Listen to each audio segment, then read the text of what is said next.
The smell of pot roast filled my parents' dining room, but the atmosphere was anything but warm. My daughter sat across from me, her fork frozen halfway to her mouth as my mother cleared her throat in that particular way that meant trouble was coming. "So, Emma," my mother began, setting down her wine glass with deliberate precision. "You're 18 now. An adult." Emma nodded slowly, glancing at me with uncertainty in her eyes. I kept my expression neutral, though I could sense where this was headed. "Which means," my mother continued, "it's time you started contributing to this household." My father nodded in agreement, cutting into his meat. "Your grandmother's right. We've been more than generous letting you stay here rent-free." I watched Emma's face pale. She'd been living with my parents for the past year while attending community college, an arrangement I'd facilitated after my divorce. What my parents didn't know, what I'd deliberately kept from them, was the financial reality of their situation. "I'm still in school," Emma said quietly. "I work part-time at the bookstore, but—" "Then you'll need to work more hours," my mother interrupted. "Starting next month, we expect $500 monthly, or you'll need to find somewhere else to live." Emma's hands started shaking. She set down her fork and I could see tears forming in her eyes. This was exactly the kind of power play my mother had perfected over the years, the same tactics she'd used on me throughout my childhood. "Mom," I said calmly, "perhaps we should discuss this privately." "There's nothing to discuss," my father said. "She's an adult. Adults pay their way. We did at her age." "In 1978, I pointed out. When rent was $90 a month and minimum wage could actually cover living expenses. My mother waved her hand dismissively. "Excuses. We didn't raise you to make excuses, and I won't watch you raise Emma to be entitled." I took a slow breath, setting down my own fork. "You're right. We should review the household expenses. Get everything out in the open." My mother smiled triumphantly. "Exactly. Emma needs to understand that housing costs money." "Speaking of housing costs," I said, reaching for my bag, "let's talk about the payments on this house." My father frowned. "What payments? We paid off the mortgage years ago." I pulled out my laptop, opening it slowly. "Did you?" The room went quiet. Emma looked at me with confusion while my parents exchanged glances. "What are you implying?" my mother asked, her voice sharp. I turned the laptop screen toward them, pulling up my banking records. "This house hasn't been paid off. You refinanced in 2019 for the kitchen renovation and Europe trip, then stopped making payments in 2020 when Dad's consulting work dried up." My father's face went red. "That's none of your business." "It became my business when you called me crying about foreclosure notices," I said evenly. Emma stared at me, then at her grandparents. "Grandma." My mother wouldn't meet her eyes. I clicked through my banking records. September 2020, I paid 3 months of back payments, $7,200. Then every month since, $2,400 monthly for 5 years. "Stop," my mother whispered. My father stood up abruptly. "You had no right to save your house. Keep you from becoming homeless." I closed the laptop. "You're right. I should have let the bank take it." "How much?" Emma asked quietly. "Total? $147,600. The number hung in the air like smoke. My mother's face had gone from flushed to pale, her hand gripping the stem of her wine glass so tightly I thought it might snap. "We were going to," my mother started. "It's been 5 years. 5 years of me paying while you took vacations, bought a new car and redecorated." Emma pushed her chair back. "So when Grandma said I needed to contribute, she meant you should pay rent for the house that I actually pay for," I finished. My mother's voice came out strangled. "This is different. We're family." "Emma is also family," I said. "But apparently family loyalty only flows in one direction." My father sat back down heavily. "We didn't know you couldn't afford it." "I can afford it," I corrected. "But you've been taking advantage. I've tracked every payment, every expense.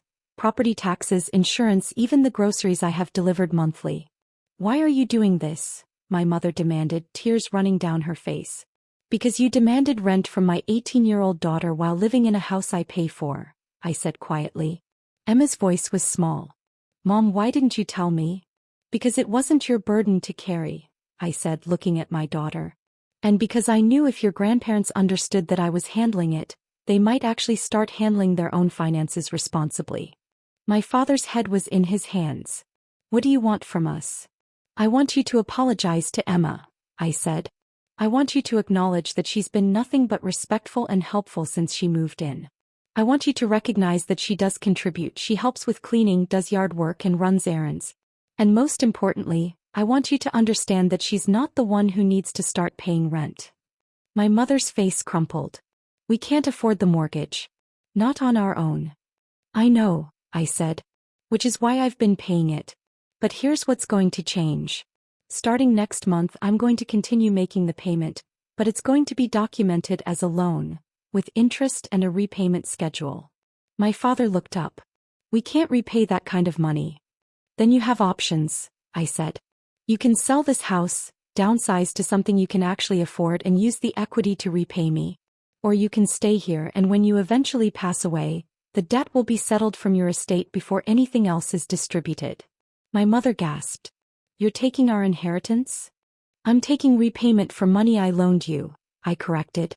Money you used to maintain a lifestyle you couldn't afford while looking down on others whom you deemed financially irresponsible. I stood up, closing my laptop. Emma, get your things. You're coming home with me. Emma didn't hesitate. She stood, dropping her napkin on the table. Wait, my father said. She doesn't have to leave. We won't charge her rent. No, I said. She doesn't. But she also doesn't need to stay in a home where her own grandparents see her as a financial burden rather than a beloved family member. She'll stay with me until she's ready to get her own place. My mother was crying openly now. Please. We didn't mean it. We were just trying to teach her responsibility.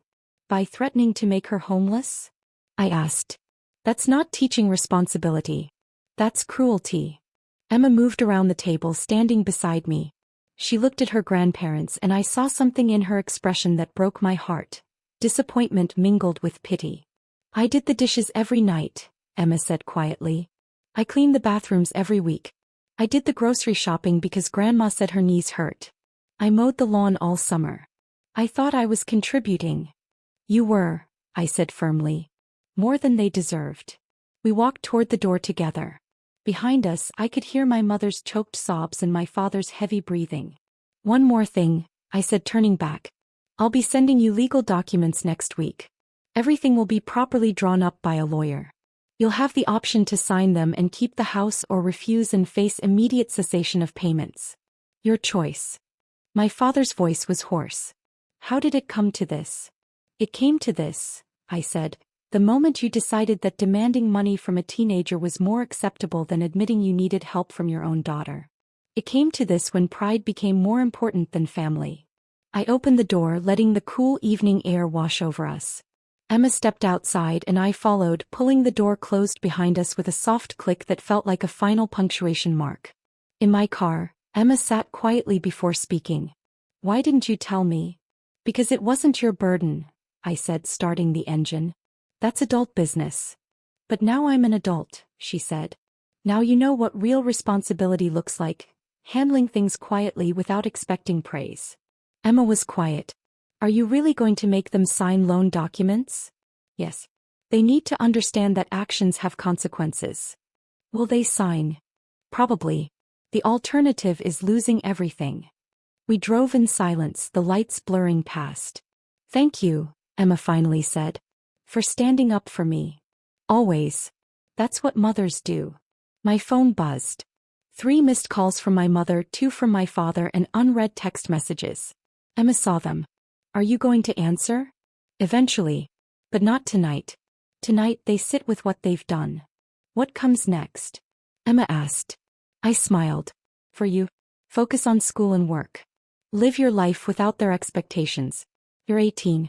Worry about exams and dating, not rent from grandparents who depend on charity. We pulled into my driveway, the porch light warm and welcoming. Home, I said. Emma looked at the house. Yeah. Home. Inside, I made tea while Emma went to get her things from the guest room where she'd stayed during school breaks. When she came back down with her laptop, she looked determined. I want to see them, she said. The payment records. I pulled up the files, spreading them across the kitchen table. Emma pored over them, her finger tracing the columns of numbers, her expression growing more stunned with each line. "You've been doing this since I was 13, she said finally. "Yes." "And they never once said thank you?" "They said thank you the first few months," I admitted. "Then it became expected. Then it became something we didn't discuss." Emma closed the laptop. "I'm never doing that." "Doing what?" "Taking advantage of someone's kindness. Treating generosity like it's owed to me." She looked at me with fierce determination in her eyes. "If you're going to teach me one thing about being an adult, let it be that." I pulled her into a hug, feeling the familiar weight of her head against my shoulder, the way she'd fit there since she was small. "You already know that," I said. "You've always known that. That's why you were so scared tonight when Grandma demanded rent." "What happens now?" Emma asked, pulling back to look at me. "Now," I said, "I call a lawyer on Monday morning. I get everything documented properly with legal paperwork. I send the papers to your grandparents. And we wait to see what they choose to do. And if they choose to sell the house? Then they sell it," I said. "They find somewhere they can actually afford to live. And maybe, just maybe, they learn something important about living within their means and treating family with respect." My phone rang again. This time it was a FaceTime call from my father. I looked at Emma, who nodded her approval. I answered. My father's face filled the screen, haggard and older than I'd ever seen him look. Deep lines creased his forehead. "Please," he said, his voice rough. "Come back. Let's talk about this like a family." "There's nothing more to talk about tonight," I said calmly. "You threatened to make my daughter homeless. There's no conversation that fixes that immediately." "We weren't going to actually kick her out," he protested weakly. "Then why say it?" I asked. "Why make that threat? What did you think was going to happen when you demanded rent?" He had no answer. "Monday," I said. "I'll call you Monday after I've spoken with my lawyer. Until then, I suggest you and Mom have a serious conversation about your finances, your priorities, and what matters most to you." I ended the call before he could respond. Emma was watching me with something like awe. "You're really not going to back down?" "No," I said. "I'm not. Because if I back down now, nothing changes. They'll apologize, promise to do better, and within 6 months we'll be right back here. The only difference is that next time you might not call me. Next time you might just accept their demands and struggle alone." "I would have called you," Emma said. "Maybe," I agreed. "But you shouldn't have to. You should be able to trust that your family won't exploit you. And the only way to establish that trust is to enforce boundaries now." We stayed up late that night talking about everything and nothing that mattered. Emma told me about her classes, her dreams of transferring to a 4-year university someday, her hopes for the future, and the career she wanted to build. I listened, offering advice when asked, mostly just being present and supportive. Around midnight, my phone buzzed with a text message from my mother. "We'll sign whatever you want. Just please don't hate us." I showed it to Emma. "Do you hate them?" she asked. "No," I said honestly. "I'm disappointed. I'm angry. I'm hurt. But I don't hate them. They're my parents. They're flawed human beings who made bad choices. But they're still family." "Even after all this?" "Even after this," I confirmed. "But family doesn't mean accepting abuse. Family doesn't mean enabling bad behavior. Family means loving people enough to hold them accountable." Emma nodded slowly. "That's what you're doing. Holding them accountable." "That's what I'm doing," I agreed. I typed back a response. "Monday. We'll discuss everything Monday." Then I turned off my phone, poured us both more tea, and we sat together in the quiet comfort of a home built on honesty rather than pretense. It wasn't the ending my parents wanted. It wasn't the dramatic reconciliation that movies promised. But it was real, and it was necessary, and it was just the beginning of a new understanding of what family actually meant.